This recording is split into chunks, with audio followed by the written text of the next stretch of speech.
2 Kings 3. Now Jehoram, the son of Ahab, became king over Israel at Samaria in the 18th year of Jehoshaphat, king of Judah, and reigned 12 years. And he did evil in the sight of the Lord, though not like his father and his mother, for he put away the sacred pillar of Baal, which his father had made. Nevertheless, he clung to the sins of Jeroboam, the son of Nebat, which he made Israel sin. He did not depart from them. Now Mesha, king of Moab, was a sheep breeder, and he used to pay the king of Israel 100,000 lambs and the wool of 100,000 rams. But it came about when Ahab died, the king of Moab rebelled against the king of Israel. And King Jehoram went out of Samaria at the time and mustered all Israel. Then he went and sent word to Jehoshaphat, the king of Judah, saying, "The king of Moab has rebelled against me. Will you go with me to fight against Moab?" And he said, "I will go up. I am as you are. My people are as your people. My horses as your horses." And he said, "Which way shall we go up?" And he answered, "The way of the wilderness of Edom." So the king of Israel went with the king of Judah and the king of Edom, and they made a circuit of 7 days' journey. And there was no water for the army or for the cattle that followed them. When the king of Israel said, "Alas, for the Lord has called these 3 kings to give them into the hand of Moab." But Jehoshaphat said, "Is there not a prophet of the Lord here, that we may inquire of the Lord by him?" And one of the king of Israel's servants answered and said, "Elisha, the son of Shaphat, is here, who used to pour water on the hands of Elijah." And Jehoshaphat said, "The word of the Lord is with him."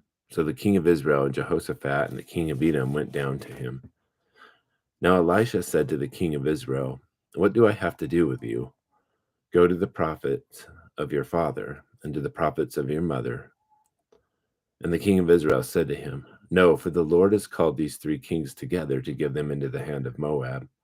And Elisha said, "As the Lord of hosts lives, before whom I stand, were it not that I regard the presence of Jehoshaphat the king of Judah, I would not look at you nor see you. But now bring me a minstrel." And it came about when the minstrel played that the hand of the Lord came upon him. And he said, "Thus says the Lord, make this valley full of trenches. For thus says the Lord, you shall not see wind, nor shall you see rain, yet the valley shall be filled with water, so that you shall drink, both you and your cattle and your beasts. And this is but a slight thing in the sight of the Lord. He shall also give the Moabites into your hand. Then you shall strike every fortified city and every choice city, and fell every good tree, and stop all springs of water, mar every good piece of land with stones." And it happened in the morning, about the time of the offering the sacrifice, that behold, water came by the way of Edom, and the country was filled with water. Now all the Moabites heard that the kings had come up to fight against them, and all were able to put on armor, and the older were summoned and stood on the border. And they rose early in the morning, and the sun shone on the water, and the Moabites saw the water opposite them as red as blood. And then they said, "This is blood. The kings have surely fought together, and they have slain one another. Now therefore, Moab, to the spoil." But when they came to the camp of Israel, the Israelites arose and struck the Moabites, so that they fled before them. And they went forward into the land, slaughtering the Moabites. Thus they destroyed the cities, and each one threw a stone on every piece of good land and filled it. So they stopped all the springs of water and felled all the good trees until in Kir Hareseth only they left its stones. However, the slingers went about it and struck it. When the king of Moab saw that the battle was too fierce for him, he took with him 700 men who drew swords to break through to the king of Edom, but they could not.